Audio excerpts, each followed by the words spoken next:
தேவ வார்த்தை ஐக்கியத்திற்கு நான் உங்களை வரவேற்கிறேன். நான் ஜெரல் சாண்டியாகோ. இன்று நாம் ஒரு புதிய போதனை தொடரை ஆரம்பிக்க இருக்கிறோம். இந்த போதனை தொடரின் டைட்டில் இது அற்புதங்களின் காலம். சொல்லுங்க, இது அற்புதங்களின் காலம். நம்ம இன்னொரு விதமாக சொல்லலாமா? இது எனக்கு அற்புதங்களின் காலம். இன்னொரு முறை சொல்லலாமா? இது எனக்கு அற்புதங்களின் காலம். ஒரு சில நாட்களுக்கு முன்பாக நானும் என் குடும்பத்தாரும் பைபிள் ஸ்டடி பண்ணிகிட்டு இருந்தோம். ஆக்சுவலாக எங்கள் குடும்பத்தில் ஒரு வழக்கம் இருக்கிறது. பொதுவாக ஃபேமிலி ப்ரேயர் பண்ணுவோம். ஆனால் ஒவ்வொரு புதன்கிழமையும் நானும் என் குடும்பத்தாரும் பைபிள் ஸ்டடி பண்ணுவது வழக்கம். அப்போ கொஞ்சம் கர்த்தரை ஆராதிச்சுட்டு பைபிள் ஸ்டடி பண்ணிவிட்டு கொஞ்சம் ப்ரேயர் பண்ணுவோம். ஆனால் பொதுவாக எம்ஃபசிஸ் அன்றைக்கி பைபிள் ஸ்டடி. அப்போ நாங்கள் கர்த்தரை ஆராதிக்க ஆரம்பிக்கும்போது பரிசுத்த ஆவியானவர் என்னோட கூட இப்படி சொன்னார், இது அற்புதங்களின் காலம், இது அற்புதங்களின் காலம் அப்படின்னு சொல்லிட்டு இதை குறித்து போதிக்கும்படி எனக்கு கட்டளை கொடுத்தார். அதனால தான் இந்த போதனை தொடரை நம்ம ஆரம்பிக்கிறோம். அல்லேலூயா, அல்லேலூயா டு ஜீசஸ். மெய்யாகவே இது உங்களுக்கு அற்புதங்களின் காலம். கர்த்தர் உங்களுக்கு பலத்த அற்புதங்களை செய்ய போகிறார்.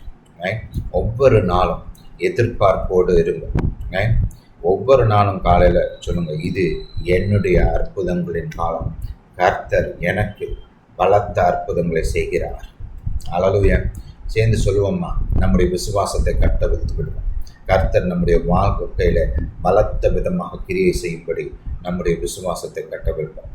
இது எனக்கு அற்புதங்களின் காலம். கர்த்தர் என் வாழ்வில் பலத்த அற்புதங்களை எனக்கு செய்ய போகிறார். அல்லேலூயா, அல்லேலூயா டு ஜீசஸ். இது இப்படியும் சொல்லலாம், கர்த்தர் எனக்கு பலத்த அற்புதங்களை செய்கிறார். அல்லேலூயா, அல்லேலூயா டு ஜீசஸ். நம்ம ஏதோ ஒரு நம்மளாக ஒன்று கற்பனை பண்ணி சொல்லலை. ஆவியானவர் சொன்ன காரியத்தை பெற்றுக்கொள்ளும்படி அவர் மீது நாம் வைத்திருக்கிற விசுவாசத்தை கட்டவிழ்த்து விடுகிறோம். அதனால் மெய்யாகவே கர்த்தர் நீங்கள் பேசுகிற இந்த வார்த்தைகளை நிறைவேற்றுவார். அல்லேலூயா, அல்லேலூயா டு ஜீசஸ். சரி, ஜெபிக்கலாம். ஜெபித்துட்டு இந்த போதனைக்குள்ளே கடந்து செல்வோம். ஹல்லேலூயா டு ஜீசஸ். இயேசுவே நன்றி, இயேசுவே ஸ்தோத்திரம். பிதாவே உம்மை துதிக்கிறோம். பிதாவே, இயேசுவின் நாமத்தினால் வருகிறோம். தகப்பனே, நீர் எங்கள் நல்ல தேவன், எங்களுக்காக அற்புதங்களை செய்கிறவர், சர்வ வல்லவர், வானத்தையும் பூமியும் படைத்தவர், சகல நன்மைகளால் எங்கள் வாழ்வை நிரப்புகிறவர், சகல நன்மைகளால் எங்களை திருப்தியாக்குகிறவர். பிதாவே, உம்மை நோக்கி பார்க்கிறோம். பிதாவே, நீர் பெரியவர், எல்லாரை காட்டிலும் பெரியவர், சர்வ வல்லவர், எங்களுக்காக அற்புதங்களை செய்கிறவர். நீர் அற்புதங்களின் தேவன், மகிமையின் தேவன். பிதாவே, நீர் எங்களுக்கு உம்முடைய வழிமுறைகளை போதிக்க வேண்டுமா ஜெபிக்கிறேன். எங்களோடு கூட பேச வேண்டுமா ஜெபிக்கிறேன். உம்முடைய ஞானம், புத்தி, அறிவு, வெளிச்சத்தை எங்களுக்கு கொடுக்க வேண்டுமா ஜெபிக்கிறேன். உம்முடைய அற்புதங்களை பெற்றுக்கொள்ள எங்களுக்கு நீர் கற்றுத்தர வேண்டுமா ஜெபிக்கிறேன். பிதாவே, இந்த காலத்திற்கு எங்களுக்கு தேவையான சரியான வார்த்தைகளை கொடுக்க வேண்டுமா ஜெபிக்கிறேன். எங்கள் வாழ்க்கைக்கு தேவையான பதில்களை வெளிப்படுத்த வேண்டுமா ஜெபிக்கிறேன். தாப்பன என்னுடைய சத்தத்தை கேட்டுக்கொண்டு இருக்கிற ஒவ்வொருவருக்கும் உம்முடைய உதவி உண்டாகட்டும். அவங்களுக்கு எந்த இடத்துல உதவி தேவையோ அந்த இடத்துல உம்முடைய உதவி உண்டாகட்டும். பிதாவே, ஆறுதல் உண்டாகட்டும், பலன் உண்டாகட்டும், முன்னேறி செல்ல தைரியமும் மனோபலமும் உண்டாகட்டும், மேற்கொள்வதற்கான பலன் உண்டாகட்டும். தகப்பனே, வியாதியஸ்தர்கள் குணமாகட்டும். உம்முடைய வல்லமை அந்த வியாதி, வலி, வேதனைகளை நீக்கட்டும். பிதாவே, உம்முடைய பலன் அவருடைய சரீரத்தை ஊடுருவட்டும். நீடித்த நாட்கள் வாழட்டும், நீடித்த நாட்கள் திருப்தியாகட்டும். உம்முடைய ரட்சிப்பை, உம்முடைய ஆசீர்வாதத்தை அவர்கள் காணட்டும். நீடித்த நாட்கள் ஆரோக்கியத்துடனும் பலத்துடனும் வாழ்ந்து உம்முடைய சித்தத்தை செய்து முடிக்கட்டும். தாப்பனே, அவர்களுடைய பொருளாதார தேவைகளை நீர் சந்திக்க வேண்டுமா ஜெபிக்கிறேன். இருதயத்தின் விருப்பங்களை பூர்த்தி செய்ய வேண்டுமா ஜெபிக்கிறேன். தாப்பனே, பணத்தின் காரியங்களில் பெருக்கம் உண்டாகட்டும், வருமானத்தில் பெருக்கம் உண்டாகட்டும், ஐஸ்வர்யத்தில் பெருக்கம் உண்டாகட்டும், செல்வத்தில் பெருக்கம் உண்டாகட்டும். தாப்பனே, அவங்களுடைய வாழ்வில் பலவிதமான வகையில் நீர் வருமானங்களை கொண்டு வர வேண்டுமா ஜெபிக்கிறேன். ஏதோ இந்த வழியாக தான் நமக்கு வருமானம் வரும்னு இல்லாமல் அவங்களுக்கு multiple channels, multiple streams of income கொடுக்க வேண்டுமா சொல்லிக்கிறேன். பிதாவே, உம்மால் முடியும். நீர் சர்வ வல்லவர் தாப்பனே, உமக்கு எதுவும் கடினம் கிடையாது. பிதாவே, கடன் சுமைகள் குறைந்து ஒன்றுமில்லாமல் போகட்டும். கடன் பாரங்கள் இயேசுவின் நாமத்தினால் அழிந்து போகட்டும். பிதாவே, உம்மை விடுதலையுடன் சேவிக்க, உம்முடைய சித்தத்தை செய்து முடிக்க, உம்மை பின்தொடர அவர்கள் இந்த பணத்தின் காரியங்களில் விடுதலையுடன் வாழட்டும். பிதாவே, நீங்கள் அப்படியே செய்கிறபடியா ஸ்தோத்திரம். தாப்பனே, உம்முடைய நல்ல கரம் அவர்கள் மீது நன்மைக்கு எதுவாக இருக்கட்டும். Hallelujah to Jesus. Hallelujah to Jesus. Hallelujah to Jesus. சாப்பிட்டு திருப்தி அடைந்தார்கள், மிச்சம் எடுத்தார்கள் என்று சொன்னபடி தாப்பனே, அவர்கள் நிறைவாக வாழட்டும், திருப்தி அடையட்டும், மிச்சம் எடுக்கட்டும். எப்போதுமே அவர்களுக்கு தேவைக்கு அதிகமாகவே இருக்கட்டும். பிதாவே, நீர் பெரியவர், நீர் உன்னதர், நீர் சர்வ வல்லவர். பலத்த அற்புதங்களை இந்த ஜனத்திற்கு நீர் செய்ய வேண்டுமா ஜெபிக்கிறேன். இது இவர்களின் அற்புதங்களின் காலம். இவர்களுக்கு அநேக பலத்த அற்புதங்களை நீர் செய்ய வேண்டுமா ஜெபிக்கிறேன். உம்முடைய அற்புதங்களை அவர்கள் அனுபவிக்கட்டும். அற்புதங்களை பெற்று ஆசீர்வாதமான வாழ்க்கை வாழட்டும். நன்மைகளை அனுபவிக்கட்டும். பிதாவே, உம்முடைய பலன் இவர்கள் வாழ்வில் வெளிப்படட்டும். நீர் சர்வ வல்லவராக, மகிமையின் தேவனாக இவர்கள் வாழ்வில் வெளிப்பட வேண்டுமா ஜெபிக்கிறேன். பிதாவே, நீங்கள் அப்படியே செய்கிறபடியால் ஸ்தோத்திரம். இயேசுவின் நாமத்தினால் பிதாவே, ஆமென். ஹல்லேலூயா. ஹல்லேலூயா டு ஜீசஸ். பாருங்க, நாம் ஜீவிக்கிற தேவனை ஆராதிக்கிறோம், சர்வ வல்லவரை ஆராதிக்கிறோம். நம்முடைய தேவனுடைய ஸ்பெஷாலிட்டி என்னென்னா, ஏதோ படைச்சிட்டோம், அவங்க குழப்ப பார்த்துக்கிட்டோம் அப்படின்னு சொல்லி நம்மளை கைவிட்டுட்டு அவருக்கு சாமி ஜாலியாக நான் கர்த்தர், நான் நல்லா இருக்கிறேன், அவங்க கேட்டு போனால் நம்மளுக்கு என்ன அப்படின்னு அவர் எங்கோ ஒரு மூலையில் இங்கே அவர் பரலோகத்தில் ஜாலியாக இருக்கிறாரு. அப்படி கிடையாது. நம்முடைய தேவன் நம்மை குறித்து நினைக்கிறவராக இருக்கிறார், நம்மை விசாரிக்கிறவராக இருக்கிறார், நம் மீது அக்கறை உள்ளவராக, அன்புள்ளவராக, இரக்கமுள்ளவராக இருக்கிறார். நம்மை கண்ணோக்கி பார்க்கிறார், நம்மோடு கூட இருக்கிறார், நமக்கு உதவி செய்ய விரும்புகிறார். அது மட்டுமல்ல, தேவன் சர்வ வல்லவராக இருக்கிறார். அதோட அவரை குறித்த வெளிப்பாடு நின்றுருந்துருச்சுன்னா அது ஓகே, நம்முடைய கர்த்தர் பெரியவர், அவர் சர்வ வல்லவர், அவரால் எல்லாம் முடியும் அப்படின்றதோடு நின்றுக்கும். ஆனால் நம்முடைய கர்த்தர் எப்படிப்பட்டவர் தெரியுமா? தன்னுடைய சர்வ வல்லமையை நமக்காக பயன்படுத்துகிறவராக இருக்கிறார். அவருடைய சர்வ வல்லமையின் மூலமாக நம்மை ஆசீர்வதிக்கிறவராக, நமக்கு நன்மை செய்கிறவராக, நமக்கு அற்புதங்களை செய்கிறவராக இருக்கிறார். ஹல்லேலூயா. இதான் நம்முடைய கர்த்தரோட ஸ்பெஷாலிட்டி. ஆதியாகமம் 1 அதிகாரம் தொடங்கி வெளிப்படுத்தின சுவிசேஷம் வரைக்கும் நம்முடைய தேவன் சர்வ வல்லவராக நமக்கு போதிக்கப்படுகிறார். ஆதியாகமத்தோட ஒரு பெரிய போதனை என்னன்னா, நம்முடைய தேவன் சர்வ வல்லவர். அந்த ஆதியாகமம் புஸ்தகத்தை நீங்கள் நல்லா படிச்சிங்கன்னா அதில் போதிக்கப்படுகிற காரியம் என்ன? பிரதானமான ஒரு போதனை என்னவென்றால், நம்முடைய தேவன் சர்வ வல்லவர். சர்வ வல்லவர் மட்டும் இல்லை, தன்னுடைய சர்வ வல்லமையை தன்னுடைய மக்களின் பிரயோஜனத்துக்காக பயன்படுத்துகிற தேவன். ஆதியாகமம் 1 அதிகாரம் 1 வசனத்திலே நம்ம என்ன பார்க்குறோம்? ஆதியாகமம் 1 அதிகாரம், அந்த பைபிளோட பக்கத்திலே நம்ம என்ன பார்க்குறோம்? கர்த்தர் தன்னுடைய சர்வ வல்லமையை பயன்படுத்தி இந்த இயற்கை உலகத்தை உருவாக்குவதை பார்க்கிறோம். நம்முடைய தேவன் அற்புதங்களின் தேவன். நம்முடைய தேவன் இயற்கைக்கு அப்பாற்பட்டவர், இயற்கைக்கு அப்பாற்பட்ட கிரியைகளை செய்கிறவர். இது 1 அதிகாரம், பைபிளோட அதிகாரம், பைபிளோட பக்கத்திலே நமக்கு இது போதிக்கப்படுகிறது. இயற்கைக்கு அப்பாற்பட்ட தேவன் தன்னுடைய சர்வ வல்லமையை பயன்படுத்தி இயற்கை உலகத்தை படைப்பதை நாம் பார்க்கிறோம். Hallelujah. The very first chapter teaches us that we serve a supernatural God. சொல்லுங்க, நான் சூப்பர் நேச்சுரல் தேவனை ஆராதிக்கிறேன். Hallelujah. இயற்கைக்கு அப்பாற்பட்ட அற்புதங்களை செய்கிற தேவனை நான் ஆராதிக்கிறேன். ஹல்லேலூயா டு ஜீசஸ். அப்போ நம்முடைய தேவனுடைய சுபாவமே அதுதான். அவர் இயற்கைக்கு அப்பாற்பட்டவர். ரைட்? ஆவிக்குரிய உலகத்தில் இருக்கிற தேவன் தன்னுடைய சர்வ வல்லமை பயன்படுத்தி இந்த இயற்கை உலகத்தை நமக்காக உருவாக்கினார். இந்த இயற்கை உலகம் யாருக்காக அங்கே உருவாக்கப்பட்டது? எதுக்கு காத்து? கர்த்தருக்கு ஆக்சிஜன் டேங்கை தேவை.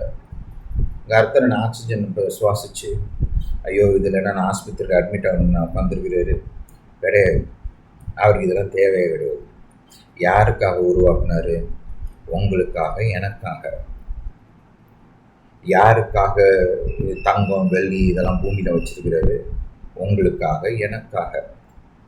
யாருக்காக மிருகங்கள், மச்சங்கள், பறவைகள் எல்லாம் உருவாக்குனாரு? நமக்காக. யோசிச்சு பாருங்களேன். இதெல்லாம் அவருக்கு வேணும்னு அவசியம் கிடையாது. அவருக்கு ஒன்றும் தேவையில்லை.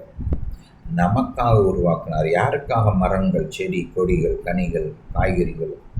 யாருக்காக? இதெல்லாம் நமக்காக. அதான் பவுல் அப்போஸ்தலன் அருமையாக சொல்கிறார் பாருங்க, சகலமும் உங்களுக்காக. சகலமும் எல்லாம் எல்லாம் யாருக்காக? நமக்காக.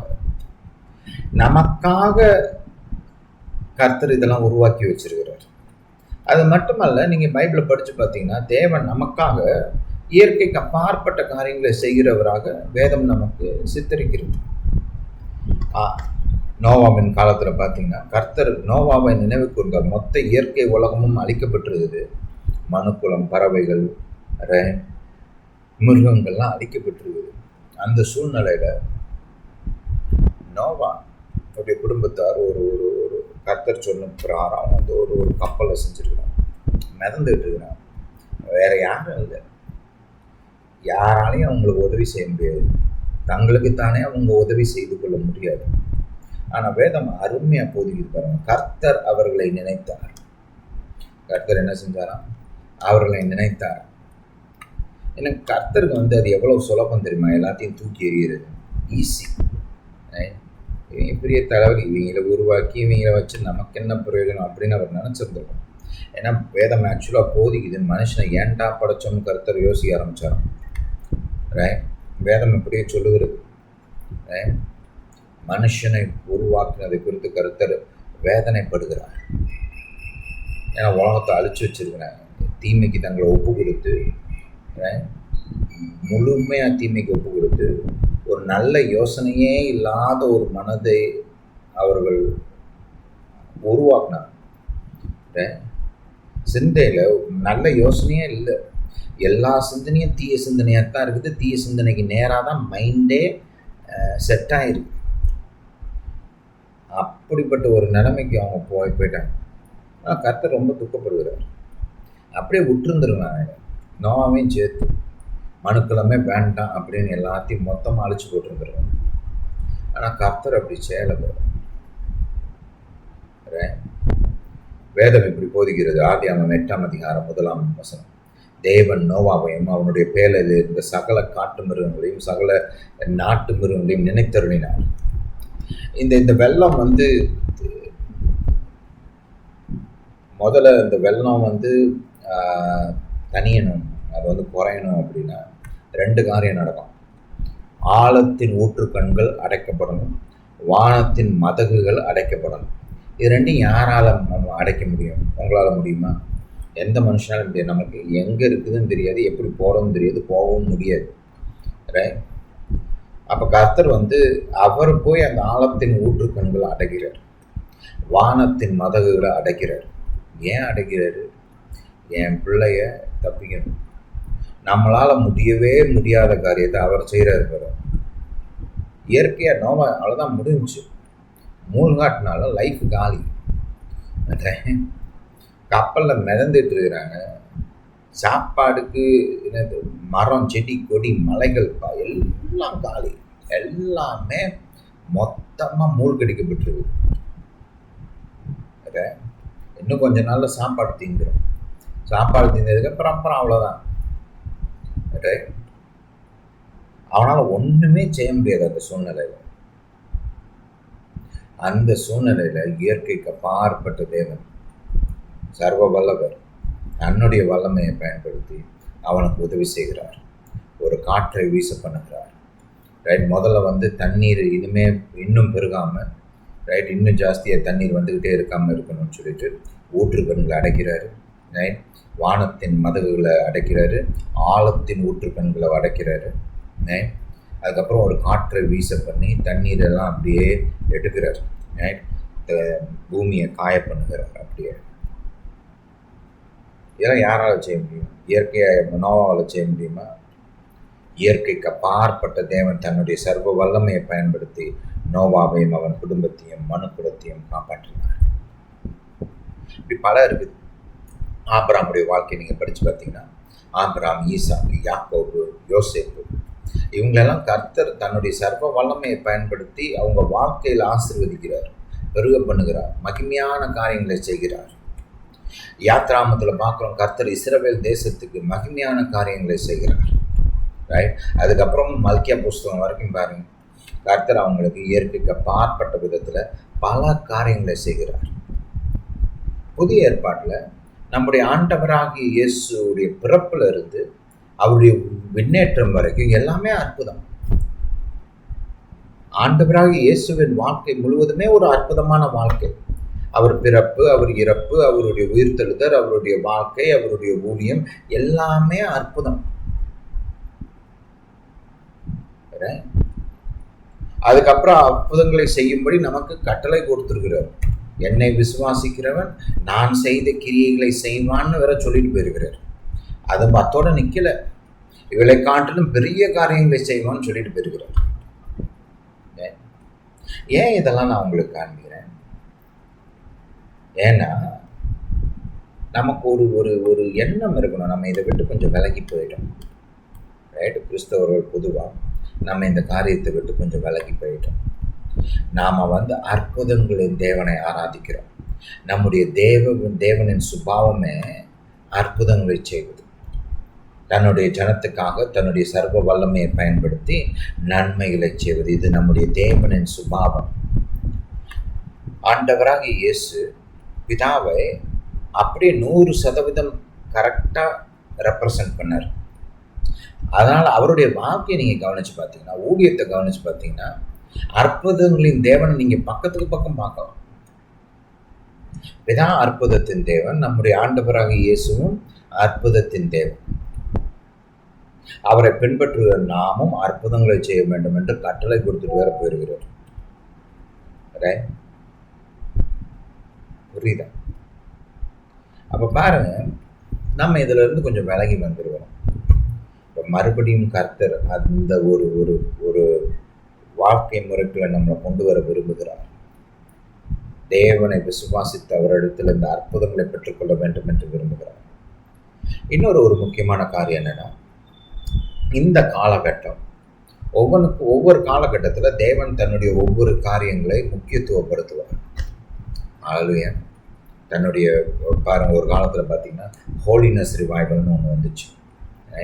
மக்கள்லாம் இஷ்டத்துக்கு வாழ ஆரம்பித்தாங்க, மாம்சத்தின் நிச்சய பின்னாடி போக ஆரம்பித்தாங்க. கிறிஸ்தவங்க தான், ஆனால் பார்த்தீங்கன்னா தாறுமாறாக வாழ ஆரம்பித்தாங்க. சமுதாயமும் தாறுமாறாக இருந்துச்சு. அந்த காலத்தில் எல்லாம் பார்த்தீங்கன்னா இந்த ஹோலினஸ் ரிவைவல்னு ஒன்று கொண்டு வந்தோம். பரிசுத்தத்தை கர்த்தர் முக்கியத்துவப்படுத்தினார் அந்த காலத்தில். அப்போ இன்றைக்கும் பரிசுத்தம் முக்கியம்தான், தப்பாக நினச்சிடக்கூடாது. அதாவது மக்கள் வந்து தன்னுடைய ஒரு போதனை இல்லை ஒரு சுபாவத்தை குறித்து அதில் இருந்து வழி விலகி போகும்போது கர்த்தர் அந்த காரியங்களை மறுபடியும் கொண்டு வருவதற்கு அந்த காரியத்தில் ஒரு எம்பசிஸ் கொடுப்பார். அதுக்கப்புறம் பார்த்தீங்கன்னா ஒரு காலத்தில் ரட்சிப்பு, நீதி, விசுவாசத்தினால் நீதி அப்படின்றத குறிச்செல்லாம் கர்த்தர் வந்து ஒரு எம்பசிஸ் கொடுத்தாரு. நம்ம ரெஃபர்மேஷன் காலத்துல எல்லாம் நம்ம பார்க்கலாம் இல்லையா, மார்ட்டின் லூத்தர் அவங்க மூலமாலாம் கர்த்தர் அதை செஞ்சார். ரைட். ரட்சிப்பு என்பது நீனா நம்முடைய கிரியையினால் சம்பாதிப்பதல்ல. ரைட். கர்த்தர் மீது வைக்கும், இயேசுவின் மீது வைக்கும் விசுவாசத்தினால நாம் ரட்சிக்கப்படுகிறோம், விசுவாசத்தினால நீதிமான்கள் ஆகிறோம் என்பது போதிக்கப்பட்டது. ரொம்ப முக்கியமான ஒரு போதனை. அடுத்து பாருங்க, பரிசுத்த ஆவியானவருடைய ஒரு எழுப்புதல், பரிசுத்த ஆவியானவருடைய கிரியைகள், வரங்கள், இதை குறித்து ஒரு மாபெரும் எழுப்புதல் உண்டாச்சு. ஒரு காலத்தில் ப்ரேயர் மூவ்மெண்ட் உண்டாச்சு இல்லையா. அதாவது நான் இதெல்லாம் வந்து அந்த காலத்துக்கு மட்டும் கிடையாது, அந்த காலத்தில் கர்த்தர் திரும்ப கொண்டு வர்றார். ரைட். அந்த காரியங்களெல்லாம் சபைக்குள்ளே கொண்டு வர்றார். அப்புறம் பார்த்திங்கன்னா 1940s அந்த டயத்துல எல்லாம் பார்த்திங்கன்னா ஹீலிங் ரிவைவல் வந்துச்சு. ரைட், குணமாக்கும் அற்புதங்கள் வந்து சர்வசாதாரணமாக நடந்துச்சு. கர்த்தர் வந்து அந்த காலத்தில் அந்த டயத்தில் பார்த்திங்கன்னா கர்த்தர் எப்போதுமே குணமாக்குகிறவர் தான். ஆனால் அந்த பர்டிகுலர் காலத்தில் குணமாக்கும் அற்புதங்களை வந்து கர்த்தர் ரொம்ப எம்ஃபசைஸ் பண்ணார். ரைட், அந்த அற்புதங்கள் வந்து எவ்வளவோ நடந்துச்சு, சர்வசாதாரணமாக நடக்கும், தீர்த்தமாக நடக்கும், எக்கச்சக்கம். ஏன்னா அந்த காலத்து அது வந்து அந்த காலத்தில் கர்த்தர் வந்து அதை பயங்கரமாக எம்ஃபசைஸ் பண்ணார். அதுக்கப்புறம் பார்த்தீங்கன்னா செழிப்பை குறித்து கர்த்தர் வந்து பாடி ஆஃப் கிரைஸ்ட், கிறிஸ்துவின் சரீரத்துக்கு போதிக்க ஆரம்பித்தார். விசுவாசத்தை குறித்து போதிக்க ஆரம்பித்தார். விசுவாசத்தை குறித்து ஒரு நல்ல எம்ஃபசிஸ் சபைக்கு வந்துச்சு. ஏன்னா விசுவாச வாழ்க்கை முறை அது வந்து மக்கள் வழிவிலகி போயிட்டாங்க. நிறைய பேருக்கு விசுவாசம்னா என்னன்னே தெரியாமல் இருந்துச்சு, விசுவாசத்தை எப்படி பயன்படுத்துவதுன்னு தெரியாமல் இருந்துச்சு. அதனால் அதை குறித்த ஒரு போதனையை கர்த்தர் வந்து கிறிஸ்துவின் சரீரத்துக்குள்ளே கொண்டு வந்தார். அதே மாதிரி தான் செழிப்பின் போதனையும் கர்த்தர் கொண்டு வந்தார். ஏன்னா செழிப்புனா கிறிஸ்துவ மக்களுக்கும் செழிப்புக்கும் சம்மந்தமே இல்லை அப்படின்ற மாதிரி ஒரு லைனில் போயிட்டு இருந்தாங்க கிறிஸ்துவ மக்கள். கர்த்தர் தன்னுடைய வழிமுறையை, செழிப்பை குறித்த தன்னுடைய போதனையை, தன்னுடைய வார்த்தையை தேவ சபைக்கு மறுபடியும் கொண்டு வந்தார். அல்லேலூயா. இப்போ கர்த்தர் ஒரு சில காரியங்களை செய்ய விரும்புகிறார். ஒரு மகாபெரிய விதத்தில் ஆவியானவருடைய கிரியைகள் வரப்போகுது. இதுவரைக்கும் இந்த பூமியில் நடக்காத காரியங்களை கர்த்தர் செய்ய போகிறார். அதில் ஒரு பகுதியாக கர்த்தர் அற்புதங்களை கொண்டு வருகிறார். நம்மளாம் யோசிக்கிறோம், ஆஹா மோசே அப்படி, எலியா அப்படி, ஆண்டவராக இயேசுடைய வாழ்க்கையில் அப்படி இவ்வளவு அற்புதங்கள். இதெல்லாம் ஏதோ நம்ம படித்து ஆச்சரியப்படுற காரியம் இல்லாமல் நாம் அனுபவிக்கிற காரியமாக மாறப்போகிறது. அளவு இந்த காலகட்டத்தில் கர்த்தர் அற்புதங்களை கொண்டு வருகிறார். மறுபடியும் அற்புதங்களின் காலம். கர்த்தர் உங்களுக்கு அற்புதங்களை செய்ய போகிறார். அற்புதங்கள்ல 2 வகை இருக்கு. உங்களுக்காக கர்த்தர் செய்கிற அற்புதங்கள், இன்னொன்று உங்கள் மூலமாக கர்த்தர் செய்கிற அற்புதங்கள். Miracles for you, miracles through you. 2 விதம் இருக்கு, 2மே நடக்கும். ஆனால் இந்த போதனை தொடரில் குறிப்பாக நாம் கவனிக்க போகிறது, உங்களுக்காக கர்த்தர் அற்புதங்களை செய்ய போகிறார். சொல்லுங்க, கர்த்தர் எனக்காக என்னுடைய வாழ்வில் பலத்த அற்புதங்களை செய்கிறார். அல்லேலூயா. இது எனக்கு அற்புதங்களின் காலம். அல்லேலூயா. நம்முடைய ஃபோக்கஸ் இந்த போதனை தொடரில் அதுவாக தான் இருக்க போகிறது. அல்லேலூயா. சரி, நம்முடைய டெக்ஸ்ட்டுக்கு போகலாம். வாசிப்போம். லூக்கா எழுதின சுவிசேஷம் 1 அதிகாரம் 34ஆம் வசனத்திலிருந்து வாசிப்போம். லூக்கா 1 அதிகாரம். இந்த போதனை வந்து இந்த கான்டெக்ஸ்ட் பொதுவாக எல்லாருக்குமே தெரியும். பிரதான தூதனாகிய காபிரியேல் மரியாளுக்கு காட்சி கொடுத்து தேவனுடைய வார்த்தையை அறிவிக்கிறார். குறிப்பாக ஆண்டவராகிய இயேசுவின் பிறப்பை அறிவிக்கிறார். அப்போ கர்த்தர் கபிரியேல் தூதன் வந்து இயேசுடைய பிறப்பை அறிவிக்கும் போது அங்கே மரியாளுக்கு ஒரு மனதில் ஒரு கேள்வி வருகிறது. அந்த கேள்வியை தான் அவங்க இங்கே கேட்குறாங்க. அது நம்ம டெக்ஸ்ட்டை வாசித்து அதுக்கப்புறம் இந்த காரியங்களை குறித்து கொஞ்சம் தியானிப்போம். அதற்கு மரியாள் தேவ தூதனை நோக்கி, இது எப்படி ஆகும், புருஷனை அறியனே என்றார். தேவ தூதன் அவளுக்கு பிரதியுத்தரமாக, பரிசுத்த ஆவி உன்மேல் வரும், உன்னதமானவருடைய பலம் உன்மேல் நிழலிடும், ஆதலால் உன்னிடத்தில் பிறக்கும் பரிசுத்தம் உள்ளது தேவனுடைய குமாரன் எனப்படும். இதோ உனக்கு இனத்தாளாய் இருக்கிற எலிசபெத்தும் தன் முதிர் வயதில் ஒரு புத்திரனை கர்ப்பந்தரித்திருக்கிறாள். மலடி எனப்பட்ட அவளுக்கு இது 6ஆம் மாதம். தேவனாலே கூடாத காரியம் ஒன்றுமில்லை என்றான். அல்லேலூயா. அல்லேலூயா டு ஜீசஸ். அப்போ பாருங்க, இங்கே வந்து மரியாளுக்கு ஒரு கேள்வி வருகிறது. ஏன்னா அவங்க இன்னும் திருமணம் ஆகாத ஒரு பெண். மனுஷருடைய வாழ்வின் அனுபவம் என்ன சொல்லுகிறது? இது வந்து ஆக்சுவலாக இயற்கையாக கர்த்தர் ஏற்படுத்தின ஒரு நியமனம், ஒரு பிரமாணம் இல்லையா? இயற்கை உலகத்துக்கென்று, இயற்கையான ஒரு வாழ்வுக்கென்று கர்த்தர் ஏற்படுத்தின ஒரு பிரமாணம் இது. அதாவது ஒரு ஒரு பிள்ளை பிறக்கணும்னா ஆணுடைய வித்து முக்கியம்.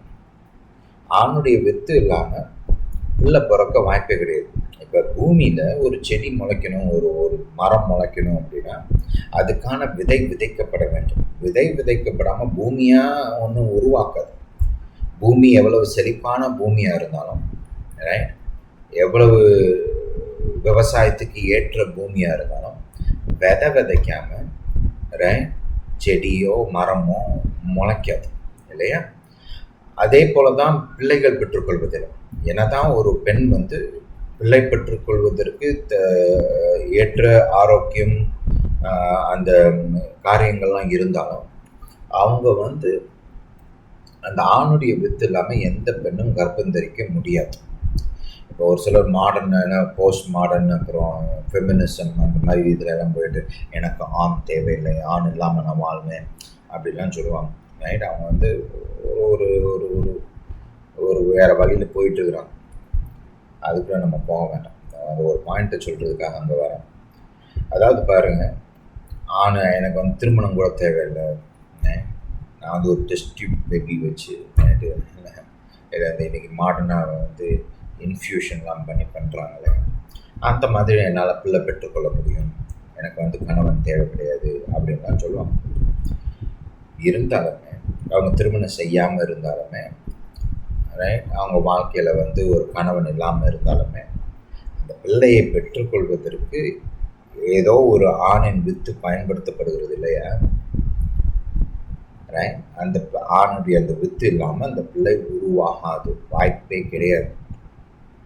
ஹல்லேலூயா டு ஜீசஸ். இது வந்து ஒரு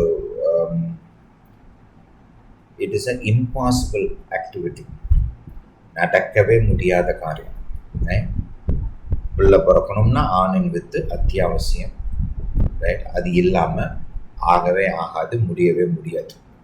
இது மனுஷனுடைய அனுபவம். இது வந்து உண்மையான ஒரு அறிவு, ரைட்? இது வந்து ஏதோ இவங்களாம் கற்பனை பண்ணி கேட்கல, ரைட்? இது வந்து it's a fact, it is an established experience and truth.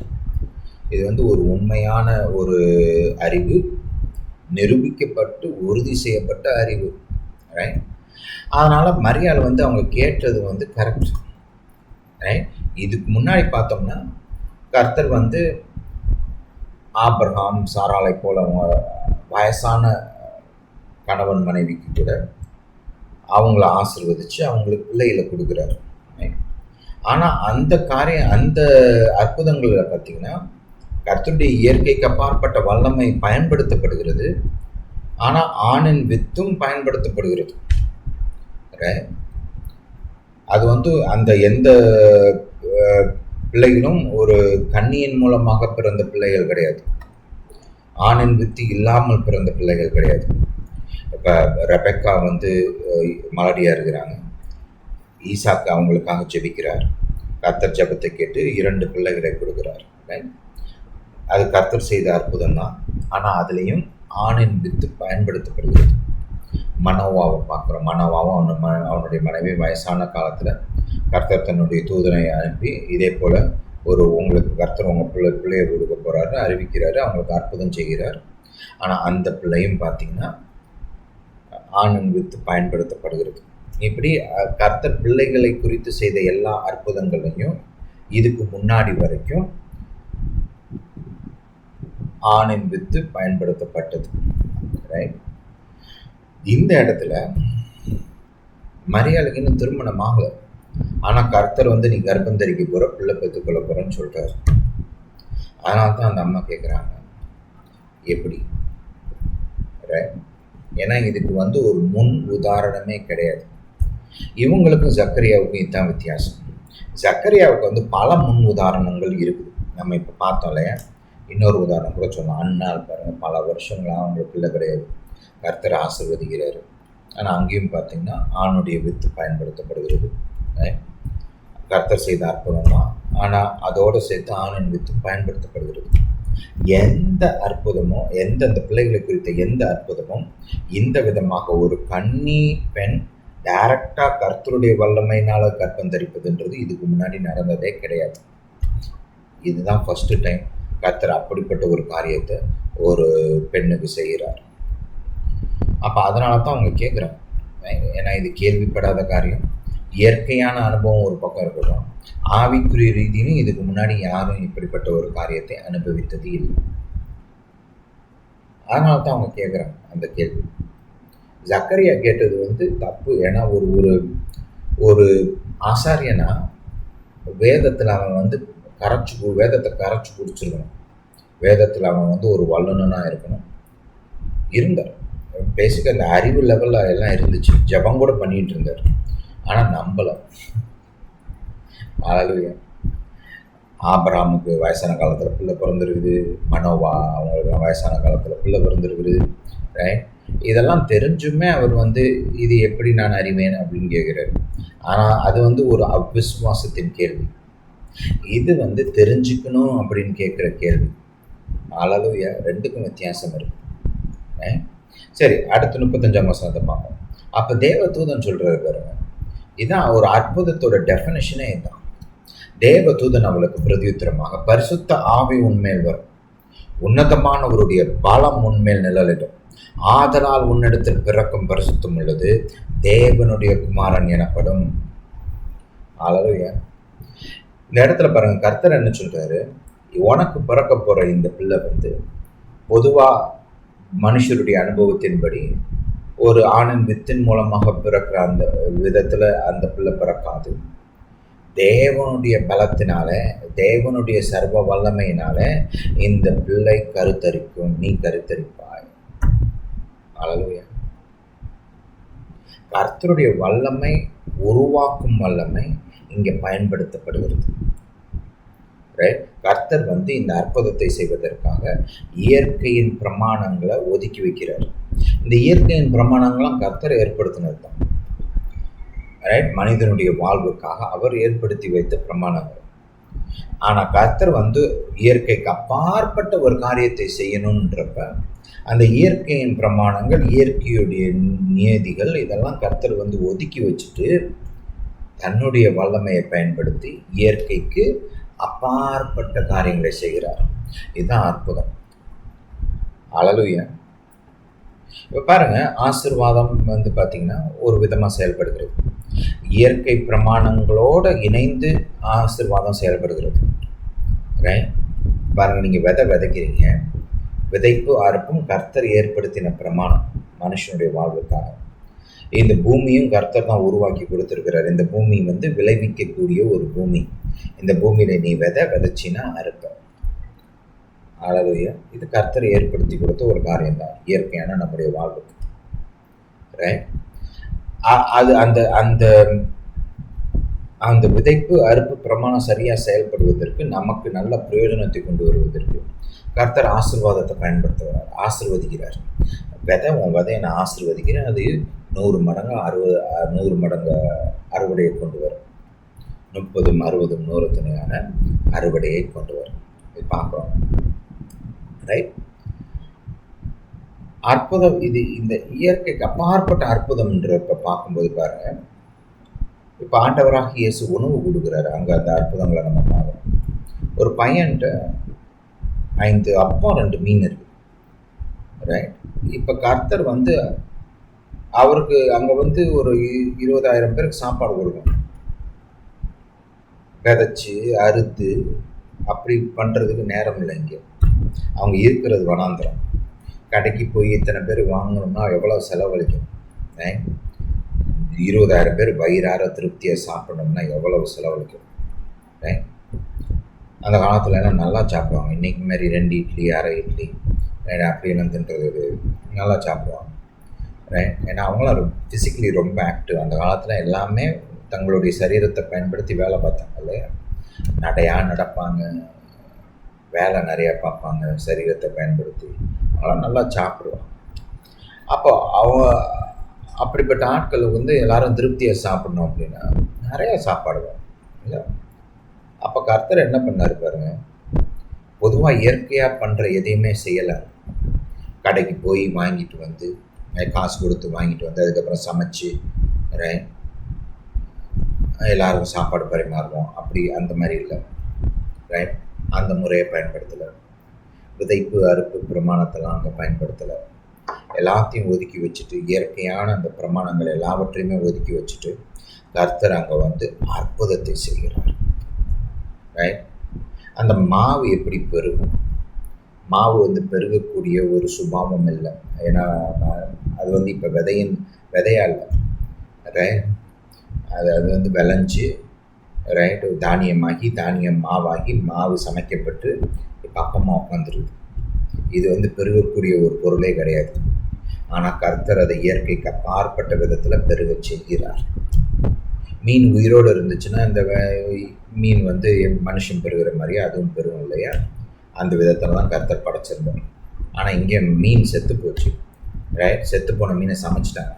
சமைச்சு இங்கே சாப்பிட்றதுக்கு ரெடியாக இருக்குது. இந்த மீனும் பெருகக்கூடிய ஒரு காரியம் கிடையாது, ஒரு பொருள் கிடையாது.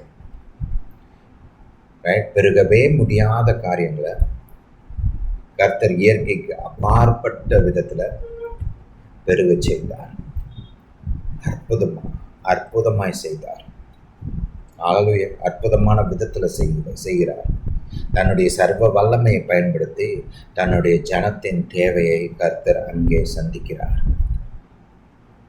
ஆளுடைய கர்த்தர் அற்புதங்களின் தேவன். அற்புதங்களின் தேவன். இந்த அற்புதங்களின் தேவன் உங்களுக்கு பலத்த அற்புதங்களை செய்ய போகிறார். மகிமையான காரியங்களை செய்ய போகிறார். நினைப்பதற்கும் வேண்டுவதற்கும் கனவு காண்பதற்கும் அதிகமாக பெரிய காரியங்களை செய்ய போகிறார். இது உங்களின் அற்புதத்தின் காலம். ஹல்லேலூயா, ஹல்லேலூயா டு ஜீசஸ். எதிர்பாருங்கள், இறுக பிடித்து கொள்ளுங்கள். இந்த காரியத்தை குறித்து நம்ம நிறைய பார்க்க போகிறோம். வர வாரங்களில் இந்த காரியங்களை குறித்து நாம் தியானிக்க போகிறோம். திரும்ப என் கூட சேர்ந்து சொல்லுங்கள், இது அற்புதங்களின் காலம். இது எனக்கு அற்புதங்களின் காலம். கர்த்தர் எனக்காக என் வாழ்வில் அற்புதங்களை செய்கிறார். ஹல்லேலூயா, ஹல்லேலூயா டு ஜீசஸ். சரி, இந்த போதனை, இந்த வீடியோவை லைக் பண்ணுங்கள், ஷேர் பண்ணுங்கள். உங்கள் குடும்பத்தார், உற்றார், உறவினர்கள், உங்களுக்கு தெரிந்த விசுவாசிகள், உங்களுக்கு தெரிந்த ஊழியக்காரங்க எல்லாருக்கும் அனுப்பிச்சு வைங்க. எல்லாரும் கேட்கட்டும், ஆசீர்வதிக்கப்படட்டும். கர்த்தர் உங்களை ஆசீர்வதிப்பார். நம்ம யூடியூப் சேனல் சப்ஸ்கிரைப் பண்ணுங்கள். ரைட்? ஹல்லேலூயா. உங்களுக்கு தெரிந்தவங்களுக்கும் சப்ஸ்கிரைப் பண்ண சொல்லுங்கள். சரி, இந்த போதனை கேட்டதற்காக நன்றி. கர்த்தர் உங்களை ஆசீர்வதிப்பாராக. நம்முடைய இயேசு ராஜா சீக்கிரம் வருகிறார்.